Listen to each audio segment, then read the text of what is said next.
Hello, so today I want to be exploring something which I've noticed amongst my generation. So, just for context, I'm Generation Z, which is pretty interesting period of time to be born in. In my particular experience, I am young enough to remember a time before we had the iPhone, but that was only for the first few years of my life.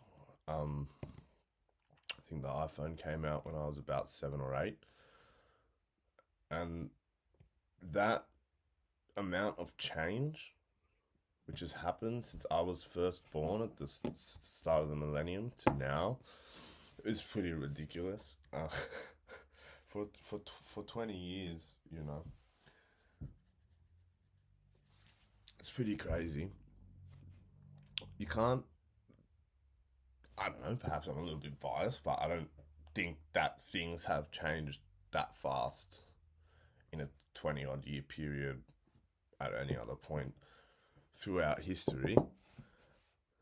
And, I think with this rampant speed that everything's progressing with, there is what I have noticed amongst my generation as this general societal malaise, is how I describe the condition. And this condition stems from the inability of people to be able to project into the future with an optimistic outcome in mind. You see this permeate through this generation. You see the far higher rates of depression, far higher rates of anxiety, the increase in mental illness. Now, there are many factors which go into this, a few of which I think can be observed through the rapid advancements in technology, which have created a situation where we have phones with social media and they have cameras which face the individual, which generates a more narcissistic personality as people focus on what they look like more. Intertwining that with social media then creates a situation where we're focusing on ourselves more in a direct comparison to others, with social value being perceived through the accumulation of likes and also followers, which serve as this pseudo representation of someone's uh, standing within society.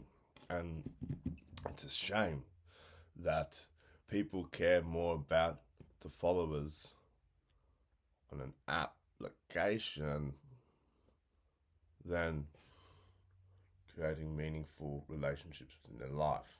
Now, obviously, I'm painting with a broad brushstroke, but we have that. We're looking at ourselves more, we're comparing more. Then you just look at economic outlooks, and you grow up, you watch the movies, you watch the programming, you listen to what you're told in school. You know, you go to school, go to university, leave university, save up, get a job, get a mortgage, which is a death pledge. Pardon me. Get a mortgage and then work to facilitate payment of the mortgage. Rewind 50 years, mortgage, a house, maybe 4 times, 5 times. I'm not bothered with the exact number, but 4 or 5 times the average income now. Like living in Sydney, the average house is like 15, 16, 17 times the average income. Well, actually, the median income, the middle income, because the average is skewed higher than the medium, because that's one thing that they like to do with the statistics to skew things so that people don't realize how bad the situation actually is. Yeah, so now generationally, so we've raised a group of people that were given phones and grew up with social media. We are the first group of people that had the rewiring of social media within our adolescence, which makes our interaction with this technology very different to older folk. I've noticed that when I interact with people that are, say, 40 years old, 50 years old, their ability to have self-control in relation to the dopaminergic hijacking of social media is greater than that of the younger people. And that's a direct result of the point in time which the technology is given to the individual. I think generationally we've been rewired. And these factors, plus being hit over the head our whole lives growing up, climate change, climate disaster, bam, bam, bam, bam, hit it over the top of our head, we have generationally got this malaise. I think it's hard for people to extrapolate far.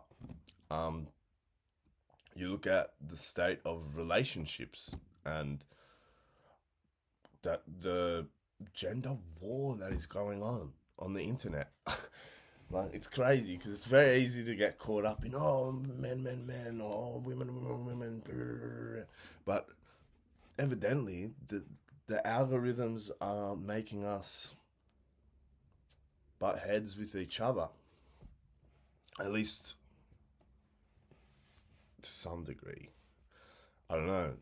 It's the whole thing. How much are we fueling the algorithms versus how much are the algorithms fueling our ideas? It's a difference between us being the driving force of the algorithm and the algorithms being the driving force of our collective consciousness. You know? And yeah, that's a big one. So you've got these multiple things, right? And I think a huge part is the extrapolation. And when you're adding all these things together, you got AI as well. Okay? So, as I said in my last video, we moved to the service-based economies. Okay, great. People aren't doing actual things. We're working on computers, on the screens, in the cyberspace. And now AI, productivity. Because why would you pay a human, right, when you can have a robot do it for you? So the extent that will affect everyone, I mean, that's a trillions of dollar question. So you just add these things, these compounding factors, and it's kind of like, oh yeah, no wonder these people are getting more depressed. Oops. No wonder there's this societal malaise. And that's why you see people just giving up and doing whatever. And you can see this reflected in the way people treat their own bodies. Very short term. People get tattoos everywhere. Look, do what you want. It's your life. But I really question the degree to which people think about the long term. Like, hey, I've got a tattoo down my neck all the way onto my arm and across my rib cage. What's that going to look like when I'm 50, 60? You know what? They might think it looks cool. All power to them. But I think that is a little bit of a reflection of how people are short-sighted and they don't care. And it's hard to care. It's interesting because I chat with older people and they get all, oh, your generation doesn't want to work hard, blah, blah, blah, blah, blah. You want to have coffee and this and that. And I was like, come on. Like, we're not playing the same game. We are not playing the same game at all. 2 generations ago, 3 generations, 2, 3, they didn't pay to go to university. It was free. Now, we get thousands of dollars of debt per subject. That doesn't really help.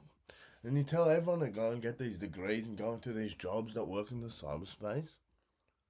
But what meaning is there? And this is why people, especially generationally, are becoming more disenfranchised. These are all factors in why there is the general societal malaise. And people are checking out because they go, well, what's the point? Because if I do save my money, I'm not going to be able to get anywhere near where I want to go. Yes, of course you can. Of course there are people that will. But I'm talking about the average, okay? Let's not get lost in the extremities here. I'm talking about the average person. The 1960s, the average human in Australia could provide for themselves on one income, and that would be enough money to purchase a home. Nowadays, we rent. And the thought of purchasing is merely a pipe dream for many, many people. If you do not have help from your family, it is probably going to be very, very hard. And we're now going to exist in this 2-tiered society of the owners and the renters. And the people that own will continue to accumulate more and more and more and more and more until we have less owners and more renters. And I think we're going to see this happen to a crazy degree. So, we can't reverse it either. That's the crazy part. We cannot reverse it. Because if we're to reverse it, that will mean that everyone that has bought into the system and has got skin in the game will be stuffed. Because if you've purchased a property in 2020 and you're trying to pay off the mortgage, and then all of a sudden everything crashes, you're screwed. They're never going to allow that to happen. So it's never going to go back. And if it does correct a little bit, it's never going to go back to a point where it's easy for people to live anywhere close to how it used to be. So we've got this thing where you kind of need to be dual income to be able to be competitive, or you have a giant pool of money. These factors and the pressures we get put on us are all contributing to the societal malaise of Generation Z. Beyond that, the disenfranchisement that occurs when you've gone through life and then all of a sudden things just feel like a lie. It's not great. It's very upsetting. And it's weird because the way the world's worked and there's all these things such as inflation and various economic principles and manners that banks operate through and whatnot, which people seem to not completely understand. And it's crazy because it's like over a long period of time, there was this strategy on how to play the game of life, right? That worked pretty well 50s, 60s, 70s. Then you have decoupling of gold and money, 1971. And if you look at all the charts, 1980s, starts going up a lot. And then, I think around 1995, that's when the stock exchange was able to be accessed globally. And at that point, things digitize. As things digitize and money, fiat currency, loses any sense of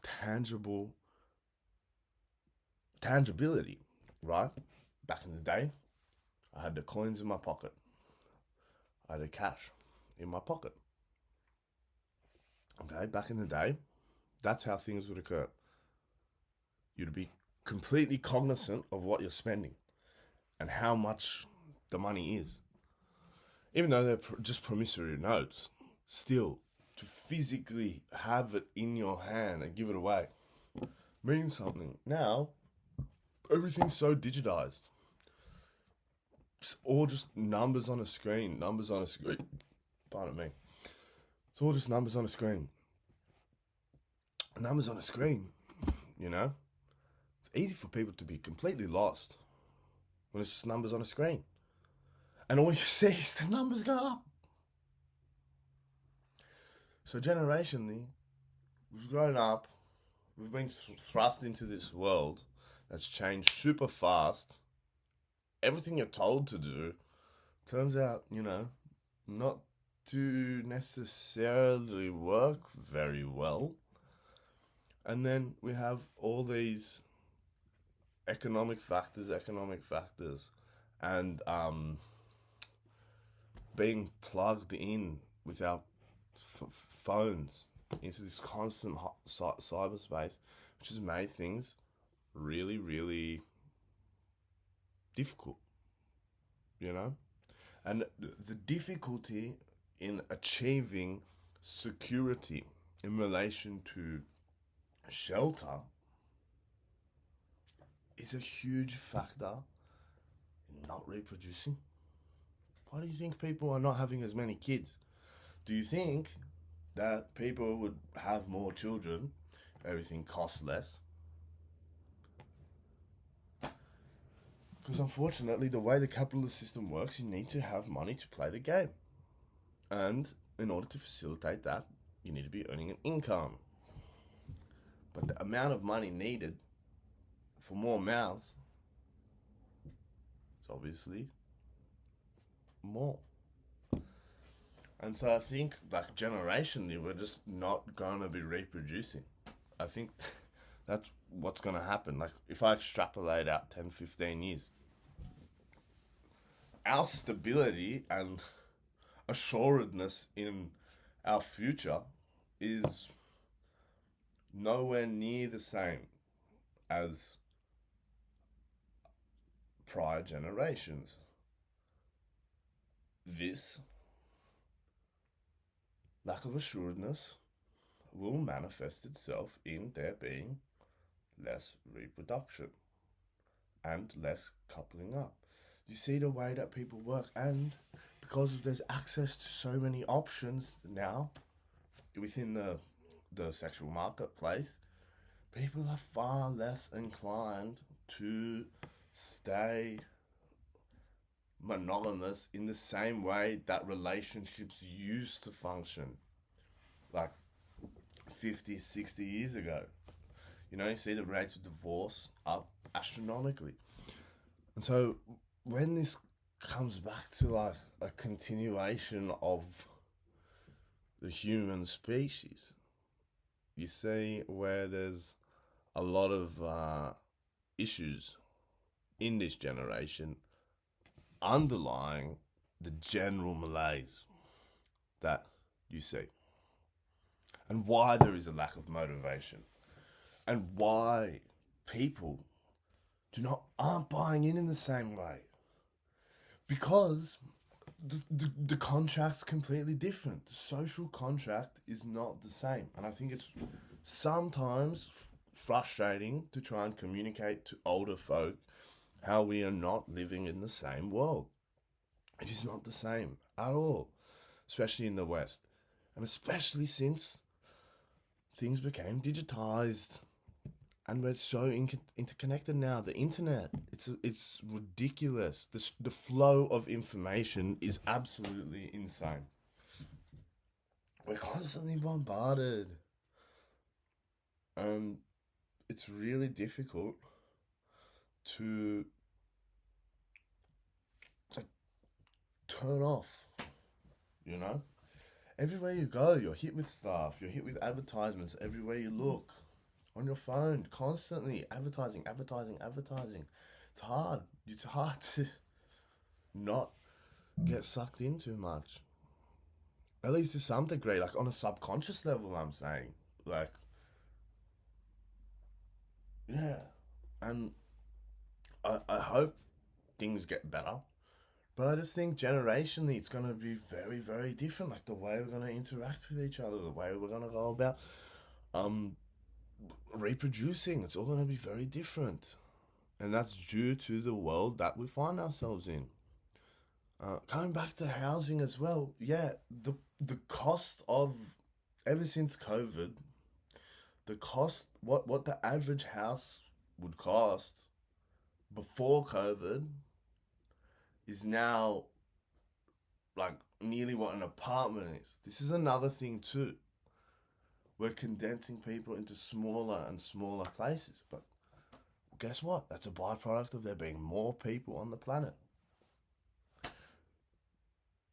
Especially in a city like Sydney, they're building and they just keep building out westward.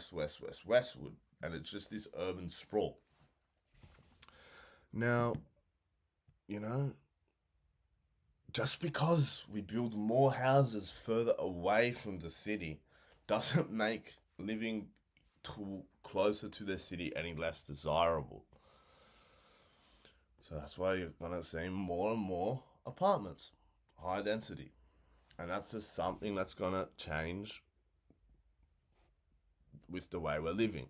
But the apartments living probably doesn't facilitate people reproducing as much because they don't have the space. Now, what's the solution for this? Just in respect to the GDP, aging populations, how are we going to look after all these people? Now, the governments have just said import immigration. But like import people, you know? Import labour. And importing labour is great because when labour gets imported from overseas and people come from worse living conditions and they come and work here, they're more appreciative of the things that they have here and they are happy to accept cheaper wages, which works to actively suppress the wage.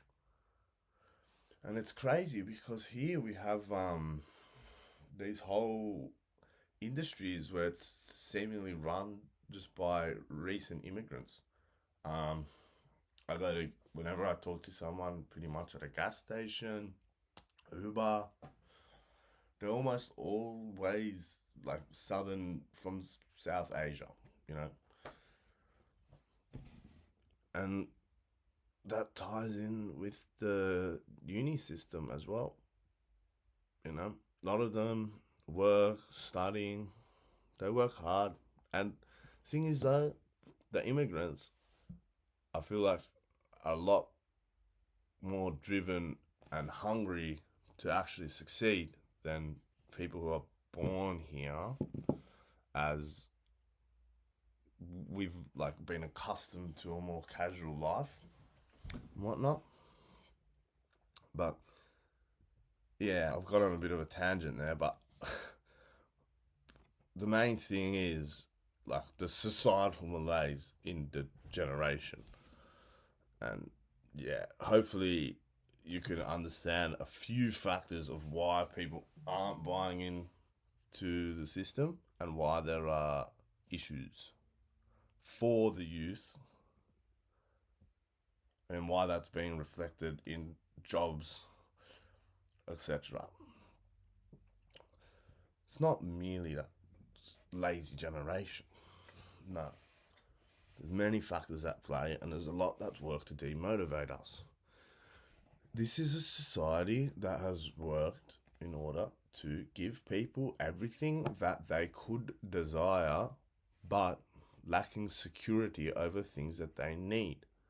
And what is one of the greatest needs is shelter. It's food and shelter, pretty much. And then you want to talk about Maslow's hierarchy, self-actualization, love, all that sort of stuff. Forget about it. Forget about it. Is possible, but not if you follow that just basic pipeline to just go into the economy, you know? Yeah. So hopefully some people understand. If anyone's got anything else, just leave it in the comment section. And yeah, if I miss anything, whatever, let me know. Thanks.